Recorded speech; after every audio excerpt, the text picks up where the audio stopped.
Une production Stéréolab.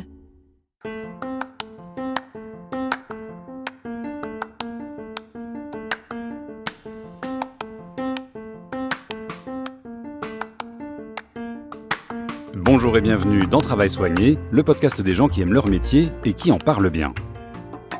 Au cours du premier épisode de cette nouvelle saison, vous avez eu l'occasion de suivre la designer Charlotte Juillard chez Noma, un éditeur de mobilier éco-responsable français avec qui elle a produit 3 collections. Une visite qui m'a ouvert les yeux sur la richesse et la créativité des matériaux recyclés ou biosourcés qui sont au cœur des créations de Noma. Et je n'ai pas pu m'empêcher de tendre mon micro à Guillaume Gallois pour en apprendre plus sur la création de mobilier contemporain et l'économie circulaire. Quand on a réfléchi à tout ça, donc on s'est évidemment posé des questions de qu'est-ce que ça voulait dire l'éco-responsabilité, les matières, l'éco-conception, recyclées, recyclables, etc. Et puis surtout, on s'est posé la question de qui pouvait porter ce projet-là. Il faisait aucun doute pour nous qu'il y avait une nécessité d'avoir des vrais designers au centre de cette proposition, parce qu'on est convaincu chez Noma que le designer est le seul qui est capable d'apporter cette synthèse de, en même temps, l'art, la culture, la sociologie, les matières, l'ingénierie, etc. C'est vraiment ce travail-là qui est intéressant. Et on a puisé dans les designers qu'on avait rencontrés, ceux avec qui on avait envie de travailler, etc. Et Charlotte est un peu entre ces deux choses-là, puisque moi j'avais eu la chance de la rencontrer par un ami designer commun avec qui elle avait déjà travaillé et qui fait partie aussi de la grande équipe Noma qui est Sam Baron, et on s'était dit pourquoi pas, donc on allait la voir, on a parlé un petit peu, et puis il se trouve que travailler avec Charlotte c'est un pur bonheur parce qu'elle est toujours de bonne humeur, elle est toujours souriante, et qu'à côté de ça elle dessine super bien. Et donc ça finit de telle façon que quand on lui a demandé de dessiner un fauteuil, il est revenu avec 2 et on n'a pas su choisir, et donc les 2 sont édités aujourd'hui et font partie des pièces qui sont très emblématiques de cette première collection Noma. Alors on les a devant nous, est-ce que vous pouvez me les décrire un tout petit peu ? Alors il y en a 2, la première c'est le fauteuil Arc avec lequel on a beaucoup communiqué au début parce qu'il a une très grosse et très visible coque en plastique recyclé.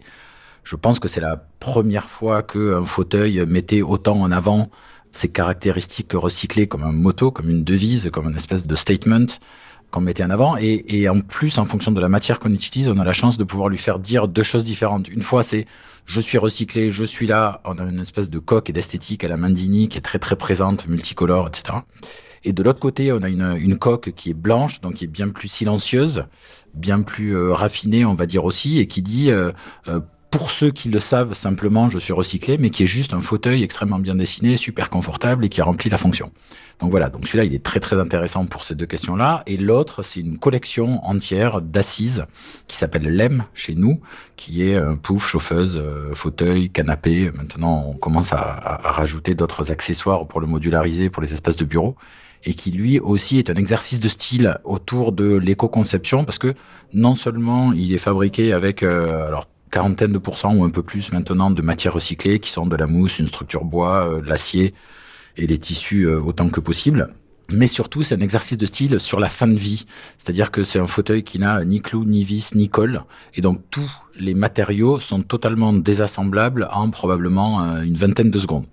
Avec le parti pris de se dire, un moment, à la fin de vie, la valeur de la matière va être à équilibrer ou à mettre en comparaison avec le coût qui est nécessaire pour la récupérer. Il est extrêmement important dans la collection de Noma parce qu'il dit ces 2 choses-là et il a une esthétique ultra identitaire, très très remarquée, et plein de gens nous en parlent. C'est un des best-sellers aujourd'hui de notre collection et on l'adore. Alors en fait, la conception de cette pièce est un peu particulier parce que c'est vrai que quand on a commencé à travailler ensemble avec Noma, on n'avait pas de matière vraiment en tête. Et l'idée, c'était de, évidemment, partir de matériaux recyclés. Moi, j'avais beaucoup à apprendre de Noma, qui connaissait bien mieux que moi le sujet. Et c'est vrai que le métal, ça a été une question, est-ce qu'on doit l'utiliser ou non ? C'est un matériau qu'on n'attend pas forcément sur le thème du recyclage, mais qui, moi, m'intéressait. Parce qu'aujourd'hui, c'est une des filières qui est les plus abouties aussi dans le recyclage. On parle beaucoup de matériaux recyclés, peu de métal recyclé. Et du coup, c'est vrai que j'ai dessiné autour de cette identité du fil de métal qui vient être tourné, etc. Après, l'idée de pouvoir tout démonter, ça a été une discussion avec Noma. C'est vrai que eux, là-dessus, ils sont une vraie force de proposition aussi pour faire évoluer le design. C'est pour ça que Moi, je dis qu'en tant que designer, on n'est pas seul dans son coin, c'est-à-dire qu'on s'est fait aussi accompagner par des entreprises qui nous ont expliqué comment ça se passait le recyclage, comment on dessinait pour recycler. Et du coup, ça nous a permis en effet de développer l'aspect technique du produit pour éviter d'avoir des vis, des clous, de la colle, enfin tout ce qu'on voulait éviter dans le projet. Il y a le talent de Charlotte au départ, c'est-à-dire que le premier dessin, je pense que si je le retrouve, on l'a à peine retouché. Alors évidemment, il y a du développement derrière, il y a pas mal de discussions entre le fabricant, les consultants que nous on utilise pour l'accompagnement sur l'éco-conception, et puis nous et Charlotte pour organiser tout ça. Mais c'est vrai que le dessin au départ était tout à fait là. Et après, bah oui, c'est un travail à plein de mains ensemble. C'est-à-dire qu'on sait vers où on veut aller une fois qu'on a le dessin. On essaie de trouver la meilleure façon de le faire, de le fabriquer, que ce soit le plus pertinent par rapport aux besoins, à l'usage, etc. Et par rapport aux matières, nous, on a fait vraiment au départ de Noma, et ça fait partie du cœur, encore du cœur vivant de Noma, c'est vraiment une sélection de matières qui est dingue et qu'on continue à faire grandir, à faire grossir, etc. Et donc l'écosystème, en effet, pour y revenir un peu, c'est aussi donc les fabricants, comme Charlotte le disait, Noma un petit peu un chef d'orchestre, le designer évidemment au centre qui fait des synthèses, et un cabinet de consultants qui nous nourrit énormément sur l'utilisation, sur la transformation, sur les impacts, et qui nous chasse un petit peu toutes les idées préconçues qu'on peut avoir sur les matières, sur les assemblages, etc. Donc eux, ils sont extrêmement instrumentaux dans le développement de nos produits et dans le développement des collections. C'est ça qui est très intéressant en tant que designer et qui fait aussi la richesse de ce métier, c'est que on est des experts dans aucune technique finalement, surtout quand on touche un peu à tout. Et là, il y a vraiment une révolution aussi de la matière en ce moment, mais qui est en train d'émerger depuis quelques années. Finalement, le recyclage, c'est quelque chose dont on parle depuis longtemps, mais dont il y a une vraie prise de conscience actuelle ces dernières années.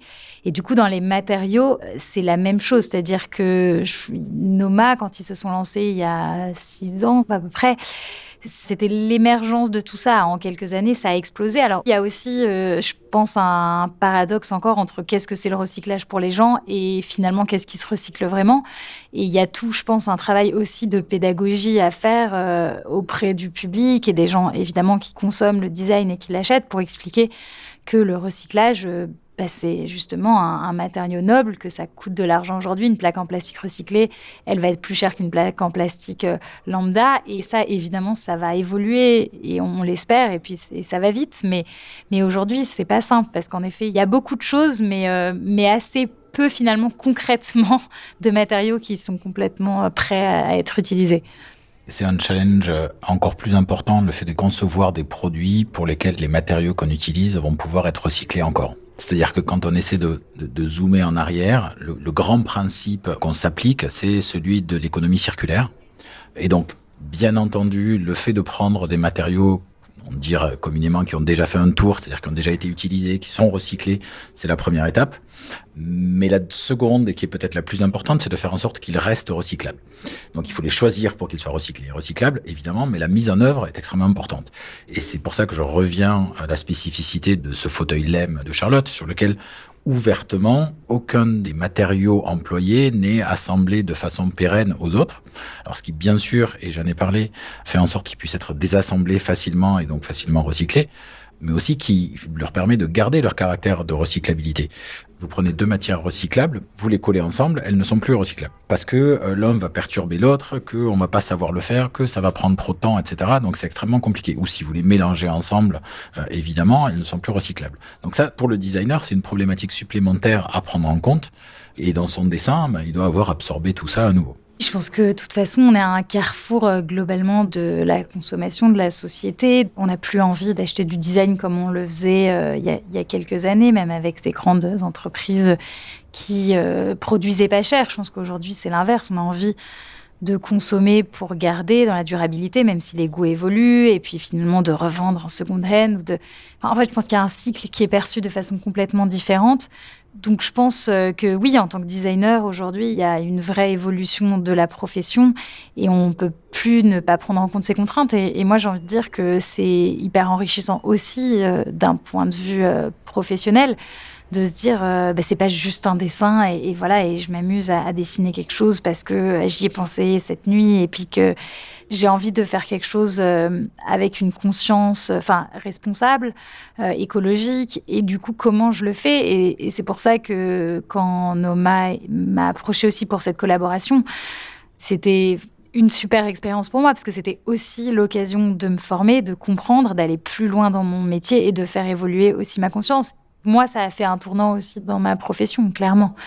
Et je les remercie pour ça parce qu'ils m'ont aussi fait confiance à ce moment-là. Et aujourd'hui, les pièces pour Noma, elles font vraiment partie aussi de mon identité de designer. Donc, je pense que c'est vraiment une collaboration et une synergie entre justement un éditeur et un designer. Et je retourne toujours sur cette conclusion qui est que finalement, on ne travaille pas seul. On est toujours ensemble, que ce soit avec un artisan, avec un éditeur. Et je pense que c'est comme ça qu'on va petit à petit essayer de faire changer aussi les consciences et la façon dont on consomme du design, dont on est séduit par des pièces.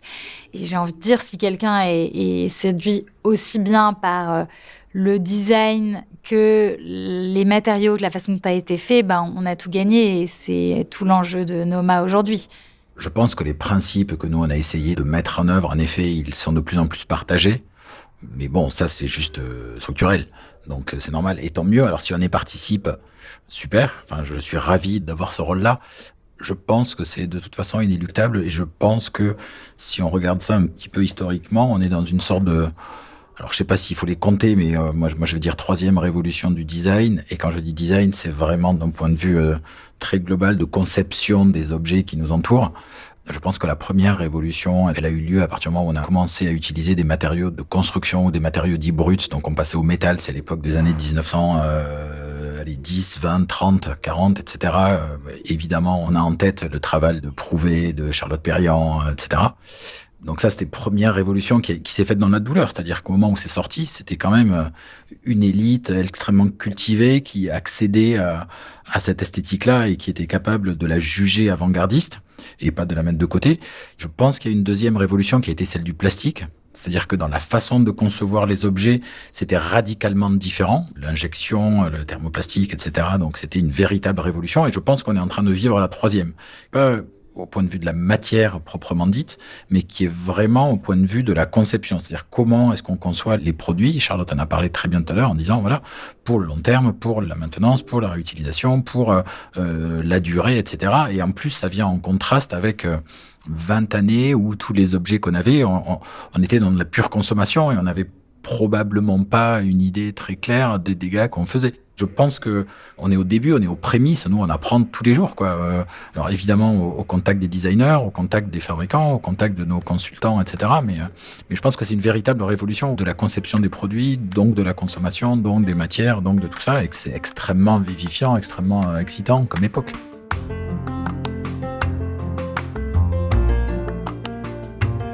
Merci encore à Charlotte et Guillaume pour leur accueil et leur disponibilité.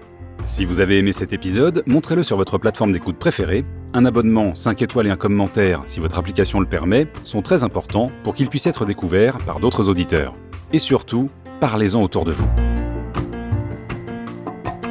Vous pouvez suivre Travail Soigné via les comptes Stéréolab sur Instagram, Threads et Facebook et m'envoyer vos suggestions pour de prochains épisodes. Merci pour votre écoute et à très bientôt.